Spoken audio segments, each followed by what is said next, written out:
వేదిక వేస్ జ్యోతిర్వేదం వేద మందిర్ వీక్షకులందరికీ నమస్కారం. నేను మీ డాక్టర్ నాగపల్లి మహేష్ చంద్ర భరద్వాజను, హైదరాబాద్ నుంచి. మాస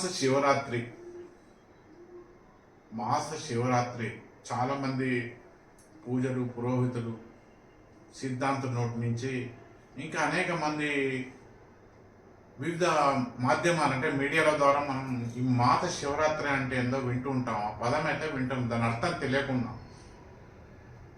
ఒకవేళ ఎవరికైనా తెలుసుకోవాలంటే మాత శివరాత్రి అంటే ఏందో తెలుసుకోవాలంటే ఇంటర్నెట్లా, పంచాంగాలల్లా, ఇంకా అనేక గ్రంథాలల్లా అనాదిగా దానికి సంబంధించిన ఇన్ఫర్మేషన్, వివరణ ఉంటుంది. కాకపోతే మన పూర్వీకులు, మహర్షులు దాంట్లో ఉన్న అద్భుతమైన సైన్స్ మానవ జాతికి ఎలా ఉపయోగపడాలో దాన్ని సూచించడానికి ఒక నియమం పెట్టారు. ఈ మాస శివరాత్రి రోజే శివపార్వతులకు వివాహం జరిగింది. అయితే ఇక్కడ ఏంటంటే ఈ యొక్క సంవత్సరంలో 12 రోజులు 12 సార్లు ఈ మాస శివరాత్రి వస్తుంది. అంటే అమావాస్యకు ఒక రోజు ముందు ఈ మాస శివరాత్రి వస్తుంది.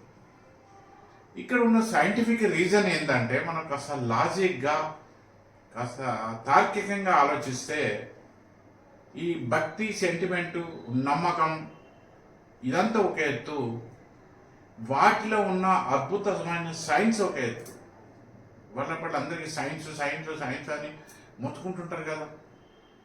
దాని ప్రకారం కూడా మనం చెప్పుకోవాలంటే ఈ సూర్యునికి చంద్రుడికి మధ్య ఉన్న దూరాన్ని బట్టి ఈ తిథులు ఏర్పడతాయి.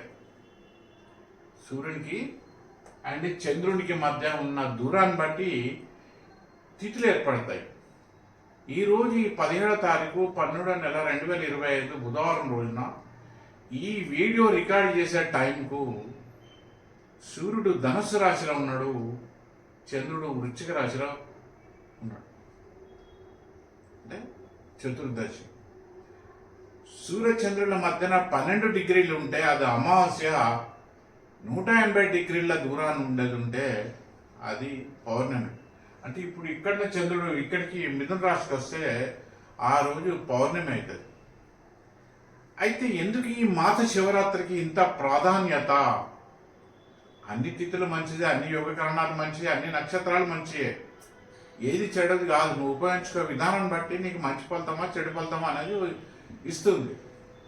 ఈ మాస శివరాత్రికి ఎందుకు ఫలితం అంటే సాధారణంగా ఈ అమావాస్య తర్వాత చంద్రుడు ఎట్లా పెరుగుతూ పోతుందో అట్లట్లా అమావాస్య రోజు కూడా, పౌర్ణమి రోజు కూడా మనసు అనేక విధమైన ఆలోచనలతోని, రకరకాల ఆందోళన, టెన్షన్లతోని మనసు స్థిమితంగా ఉండదు. అందుగురించి పౌర్ణమి రోజు నదీ జలాలు కావచ్చు, సముద్రంలో జలాలు కావచ్చు, అనేక పెద్ద పెద్ద తరంగాలు వస్తుంటాయి, అనేక పెద్ద పెద్ద తరంగాల అలలు వస్తుంటాయి. అలాగే మనిషి యొక్క మనసు కూడా ఈ పౌర్ణమి ముందర మంచి రకరకాల ఆలోచనతోనే, టెన్షన్తోనే, తమకున్న బాధ్యతలతోని సరి అయిన దృష్టి కేంద్రీకరించలేడు. కానీ అమావాస్య రోజు మనసు కాస్త ఈ మిగతా బాహ్య ప్రపంచం యొక్క నిత్య బాధలు, బాధ్యతలు, ఒత్తిళ్లు, ఈ మానసిక శారీరక సమస్యల నుంచి కాస్త రిలాక్సింగ్గా ఎక్కువ ఆలోచించాడు. ఆ టైంలో నువ్వు ఈ భగవంతుడిని ప్రార్థిస్తే, ఈ శివపార్వతులు నువ్వు పార్వతీ పరమేశ్వరుల అమ్మవారిని నువ్వు ప్రార్థిస్తే నీ యొక్క సమస్యలకు కారణం ఏదో నీకే తెలుస్తుంది. దానికి ఒక విధమైన పరిష్కారం నీకు ఏదో విధంగా, ఏదో ఒక వార్త ద్వారానో, లేకుంటే ఏదైనా వీడియో ద్వారానో, ఒక వ్యక్తి ద్వారానో నీ సమస్యకు పరిష్కారం అనేది నీకే అర్థమవుతుంది. నీ మైండ్ నీకు పనిచేస్తుంది. నీకు ఆ చంచలత్వం పౌర్ణమి ముందు ఉన్నట్టు అమావాస్య ముందు ఆ చంచలత్వం ఉండదు. మనసుకు స్థిరత్వం ఉంటుంది. ఆ మనసు స్థిరత్వం ఉన్నప్పుడు నీకు, నీ కుటుంబానికి తగ్గట్టు సరి అయిన ఆ ఆలోచన విధానం సరిగా ఉండి ఒక మంచి నిర్ణయం తీసుకుంటావు. అందుకు ముందుగా ఇష్టదైవం అన్న ఈ శివపార్వతులు దండం పెట్టుకోవడం చాలా, ఎందుకంటే నీ ఆరోగ్యాన్ని, నీ మొత్తం నీదన్నీ ఒక సక్సెస్ విజయాన్ని, నీకు కీర్తి ప్రశ్నలను రక్షించేవాళ్ళు ఈ అర్ధనారీశ్వరులు అంటే పార్వతీ పరమేశ్వరులు కనుక ఈ మాస శివరాత్రి రోజు పార్వతీ పరమేశ్వరులకు పూజలు చేయడం చాలా మంచిది.